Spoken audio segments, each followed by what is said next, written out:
Hey everybody, Fishman here. Welcome to the video. This is Fishing Log number 205, though actually it's going to be mostly about these guys. This is my ongoing experiment raising zebra danio fry on two different feeding regimes.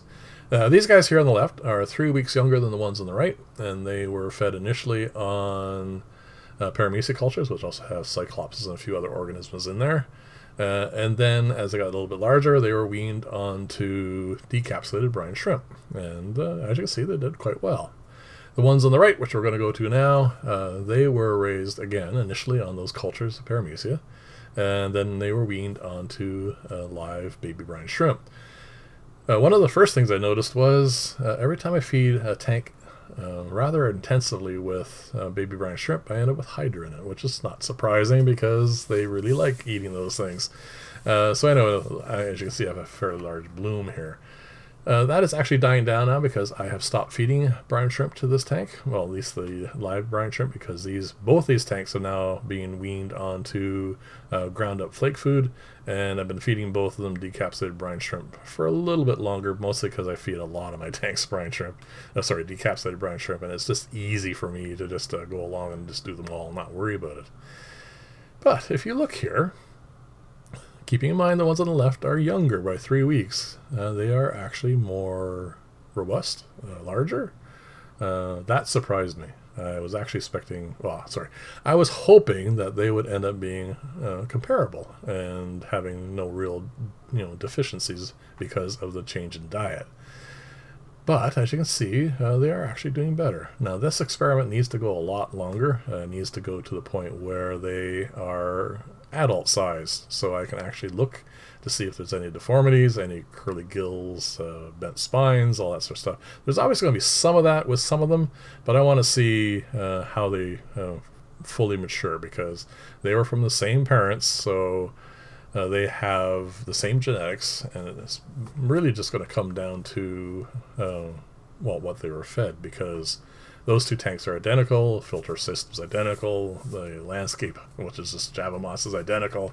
Though you can see the one on the left had better growth for the Java moss, and I think that has something to do with the hydra, but it's hard to say. We'll see. At this point, as you can see, these cultures are quite full of tannins. I got a little lazy in my cleaning and resetting of these. I'm going to do that today. They also need to be reset because they're being fed really, really intensely from these cultures. So I was feeding about a pint out of all these cultures twice a day into those two tanks.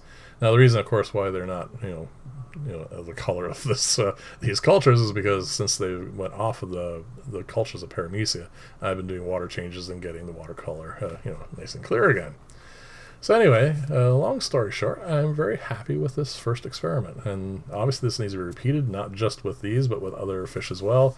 Currently I have guppies going on, being raised purely on decapsulated, purely on live brine shrimp, and I actually have one, because I have so many guppies everywhere, I have one that's being fed on a mix. I just want to see how that goes. That's going to be purely anecdotal, because they're going to have different parents and a bunch of other stuff, but I'm looking for energy levels of the adults, body structure, a little bit of color, but that's, again, depends on who the parents were, so that's not as crucial.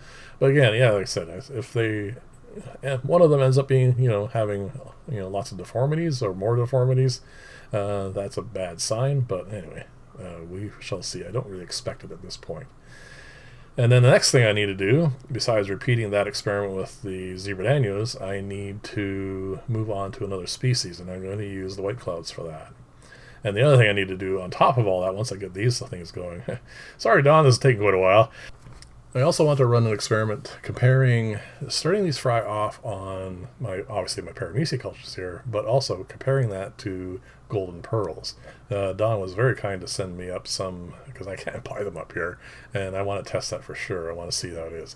I really do like raising fish on these paramecia cultures. You can see I have an awful lot of them, but then again, it does take quite a bit to raise fish to any kind of size. And you need like large cultures, and I want to make sure they have plenty of food. And that's one of the things I've noticed in current the media or YouTube. A lot of people go into these food webs and their aquariums and all that sort of stuff, and it's fine. There's nothing really wrong with doing that. I do it in all my aquariums. But please don't expect that the small amount of food that you have in there is good enough to raise large quantities of fish. It's fine for, a few fry that grow out of tanks so long as you're feeding other stuff as well. But you're not going to, raise, in this case, like 100 zebra danios in a small tank and just have it based on whatever food web you have in that aquarium. A few fry, yes, not a problem. Maybe even a couple of dozen, but as long as you are feeding other stuff, it would be okay. But this is the kind of material you need to set up to actually be able to raise these things, as much as they deserve, like giving them all they could use to, do really well.